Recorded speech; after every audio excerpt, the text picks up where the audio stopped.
block them and then go on cooldown, which is going to be unfortunate because then it's not going to be able to block anything useful, which they don't really have too much of anyway.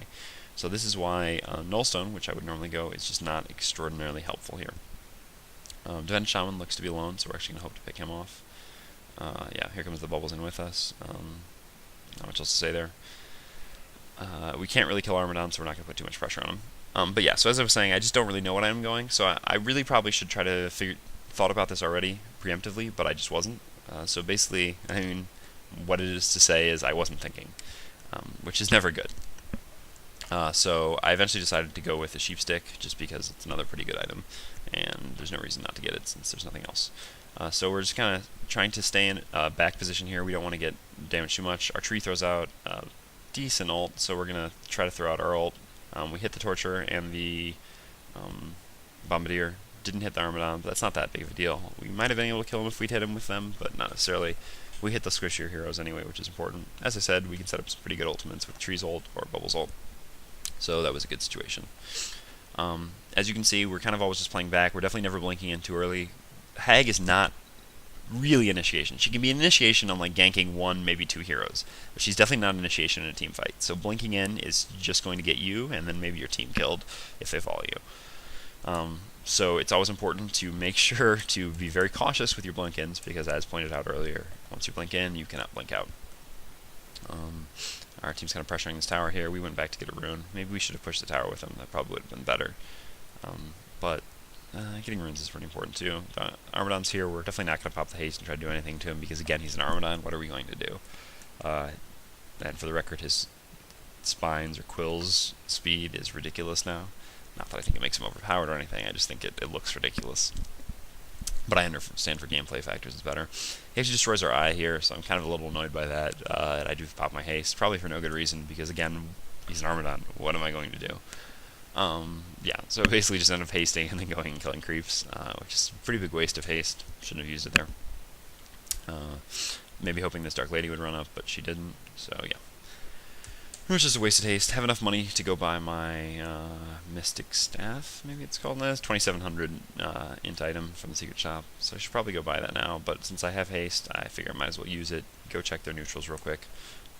Nothing doing in their neutrals, so yeah. Like I said, kind of a wasted haste, kind of unfortunate. That'll happen occasionally. The moral of the story, there's not really too much of one there. It's basically just that, yeah, can't kill Armadon. It's not by yourself. So yeah, we have our staff now. We see Forsaken Archer ulting only Armadon in the middle. Apparently after Bubbles ulted him as well. We see Torture actually running up the river, so we're going to try to block him in the river. This is a situation where we actually are fine running just straight down the river, because we know their teammates aren't up on the other ledge. However, Torture didn't actually end up running in the river, so we blink up to this side. Maybe he ran up here. He didn't, so that means he probably ran on the other side. Yeah, if we can see him over there, which is why it's important for us to blink out of the river quickly, so we're not in a bad situation like we were earlier. They're pressuring us a little bit. We're probably up a little bit too far. We really don't want to get stunned, which is why we're always moving around, because if Torture hits a stun on us, Bombardier could follow it up. We see here that our tree ulted again. We get an ult off, this time with 4 people. Again, tree's ult is just good for setting up our ults. 2 low HP heroes here, so this is a situation where it's safe to blink in, because we're just in a team fight with 4 or 5 of them. We know that there's not going to be any stuns basically coming out of nowhere, so it's safe for us to blink and chase. Normally you want to be very cautious about blinking and chasing, but here it's not too bad of a or not the worst premise in the world. No reason for us to stick around and get killed by Armadon. We'll let our teammate do that. Normally as a ranged hero we could worry about helping a teammate kill a melee hero, but Armadon spines stack up to quite a bit of damage, so it would be pretty easy for us to die. And we didn't really have a lot of mana or health, or we didn't really have a lot of mana to blink away in the worst case scenario. I'm going to pause this again just to reset. Hold on. Hopefully I should have fixed this problem within a few days. Actually, as I recall, it wasn't really a problem at all when I was doing this video earlier, but whatever. Yeah, this is just another thing worth noting, just farming when I have the opportunity. We were just in a pretty big team fight, so we know that they're going to all pretty much be pushed back into their base, because the lanes are pushed. We could be killing that tower top, but we're nowhere near. Maybe we should have gone up there initially, but we were not, so we saw a lot of farm down here, so we went and took it. But yeah, so we're playing a ganking hero. Anytime we can see their heroes on the map, even pushed up a little bit, it's important for us to be going and ganking rather than farming. because we're not a hard carry, we're really only semi-carry at best. But since, like I said, there was a big team fight, they're all respawning, and the lanes are kind of pushed, except for that one. They're going to be further back, not really a good opportunity for us to gank, so by maximizing our time, we're going to go farm instead, which was fine. Now we're going to go finish our sheep stick. Excuse me. We actually see brown bottom minimap. I didn't notice that in game, so not really too relevant because I'm trying to talk about what I'm doing. He's probably warding down there. Our Forsaken Archer actually has DD here. If he'd hit that volley, we could probably kill this Torture. Again, you notice we don't blink in. If he'd hit the volley, we probably would have blinked in, but he didn't. Yeah, so he hasn't really hit many volleys. Again, know your personnel. I really hope I don't say that too often. Kind of in a hurry there, so we clicked, which is fine. We've been clicking a little bit. Gonna blink in here, sheep this guy, throw a Haunt out to slow him down, but they have enough backup that we don't really want to be in an unfavorable situation, and the Dark Lady ult pretty much seals it for us, so no reason for us not to just back out. Maybe the blink was unnecessary, but we kind of felt like they were turning on us more than they were. Turns out they're not, so we can run in here and kind of DPS. This blink might be a little risky. We're pretty low HP, and we don't know where Pink is. He could bomb us, but we kind of get away with it. Maybe a poor decision, but again, I'm greedy. I was being a little greedy there. We blink out because Armadon can easily kill us, and then we're just going to go back to base and heal up. Apparently our teal was diving pretty far. Bloodhunters tend to do that. Maybe excusable for that one hero, not most others, but whatever, it works out. Yeah, so I went to Sheepstick this game. Sheepstick's a fine item, obviously. Normally it's pretty good to get if they have a hard carry you really want to disable. They do have that in Dark Lady, although I don't think her farm has probably been that great. We've been ganking a lot, so I don't think she's had too much of an opportunity to farm, although who knows. I'm not actually looking at the stats now, and one unfortunate thing about this not being a replay is that I can't.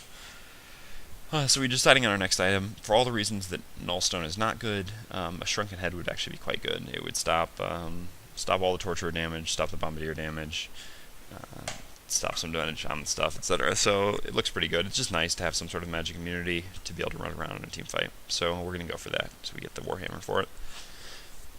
And we get an Invis Rune. Their team's pushing up in mid, and Bubbles is here, so we can probably set up something with an Invis Rune. Maybe if we could pick one of them off, maybe even two of them since we have our ultimate. Sure enough, Bombardier runs up by himself, so unfortunately we get blind bombed, which kind of makes us a little cautious about coming out with as many people around. We do anyway. Probably should have thrown our ult right there, but again, we're just kind of really making sure we stay back when we have the bomb on us, because the long stun on Hag is really bad. We blink into Sonar Scream, but a well-timed Cyclone kind of screws us up on there. So we're actually kind of in a bad spot here. We really don't want to be in these up this close with that many heroes. Only bad things can come of it, so we were going to try to blink out, but unfortunately Dimension Shaman's stun hits us just at the time when we were trying to blink and cancels it. The lesson there really is just you always got to be careful where you're positioned with Wretched Hag. We were just up too close there because we were trying to kill one hero, and we didn't fail. They just made a good play, which was cycloning just the right time with the Sonar Scream, which there's nothing we can do about. So we had to wait around to kill them, although I guess we didn't have to because they were probably in a situation where they would have died anyway. So maybe it really just would have been better to start backing out there, but even after we killed them, we definitely should have backed out afterwards, because staying up that close with Hag is just, yeah, it's not good. Just liable to get blown up. Our teammates are going to Kongor here, which is something we're happy about. It seems reasonable. The middle lane's pushed up pretty far, which is the lane you're really worried about, because it's going to give you vision of the most likely route they're going to come. The bottom lane's pushed a decent amount too, so that's a good situation. Yeah, not a whole lot to say about that. You can see that I switched my items around. Earlier I had Blood Chalice in the top right spot because it was, alright, so my most used item I was going to have in the top left, my second most used top right, third most top center, fourth bottom left. So previously, my most used item was my bottle, followed by my Blood Chalice, because those are my two main used items. And I'm sure I would have had TV Scroll or Homecoming Stones in the W spot, top center. Now that I have a Sheep Stick, which is just more important for me to be able to use quickly than a Blood Chalice, I have it in the top right spot, because that'll be easier. Again, just always important to change these things. I see the Forsaken Archer running around here. I assumed she would already be dead, but she actually managed to juke them a little bit longer than I thought. So I actually should probably be TPing now. I take a little bit too long to TP, but to be honest, like I said, she hasn't really shown herself to be an amazing player. Anyway, so we run in here. We're going to throw out, yeah, basically everything on this Dark Lady. Maybe shouldn't have used our ultimate there, but, yeah, well, we needed to get the kill quickly. It was probably for the best because the Dimension Shaman ran in. Like I said, we have such good ultimate setups that I'm kind of cautious about using it, but alright, so anyway, we chase here. We're not trying to kill the Armadon, we're actually trying to kill the Dimension Shaman, who we assume we can probably still pick off. Unfortunately, they've backed up a little bit, so they weren't there when we blinked. We see them, unfortunately, they have backup in the form of Forger, who can stun us pretty seriously, so it's definitely time to back up. We could blink away, but there's really no reason to waste the mana on it. Torture was never close enough where he could set up a reasonable stun. Bolster's in the Shell Surf, so we can see it's safe for us to run back in, and it's safe to assume that they're running over to our tree now, so we're going to try to get over there as quickly as possible. Really wish we had our ult here, which is why I said kind of a mistake not using it earlier. Save our Sonar Scream for when he comes down from the Cyclone so we can hit both of them. And so that we can kill Steel, obviously. Dimension Shaman trying to run away. He's a pretty easy hero for us to pick off. Doesn't have an escape mechanism, doesn't have a real stun. As soon as he gets in a spot where we're not going to get fogged, we try to haunt. You'll notice we didn't try to throw down the haunt sooner, because we were running past trees there, which could very easily fogged us, which would slow us down more significantly than if we just waited a little bit longer. So yeah, it's just important to know your positioning. So we just wait until we get around the trees and then throw out the haunt, because we know he has low enough health, most likely, unless he has some item. We haven't really been paying attention to their items. Armadon, hard to kill normally, but when he's playing this far up, not much to say about it. We tried to steal the kill there, but we're a little far back. Kind of funny, at least. But yeah, so just know your positioning for when to throw out your abilities. Even though Haunt is the most important thing to get off on someone when you're chasing him, there's no reason to rush it. They're kind of doing the self-imploding thing that pubs often do, and many people often do. I mean, not even necessarily just pubs, even in, I don't know, in-houses or whatever, which is to say that one person dies, another person dies, another person dies. They're just running in one or two at a time, making it pretty easy for us. So again, we're just kind of staying back behind the barracks here, and whenever we see someone play up too far, we're going to come up and kill him. So like this Dimension Shaman here is definitely running up too far, so we're going to haunt him, let our creep speed on him, or sheep him, haunt him, let our creep speed on him, and then finish him with the Sonar Scream. Maybe we should let the Bloodhunter get that kill, because then he'd be at full health and a little easier for him to chase here, but not a huge deal. The game's probably over anyway, based on the way that they're kind of still just suiciding one by one. Again, another one of their people runs up, throw out a haunt to slow him down. We're just going to kind of beat on him. We want to steal the kill, but they concede before we can get it anyway. So that basically covers the whole game. Yeah, I think I probably did a little bit better of a job this time, although I would certainly hope that I did. There's a lot of decision making to make with Hag, but almost all of it centers around Blink. It's really just knowing when to blink in, when not to blink in, because Blink is such an important cooldown for you, due to the fact that it's easy for you to get blown up. Stuns are especially a problem for Hag. Fortunately, they didn't really have a lot of stuns on their team.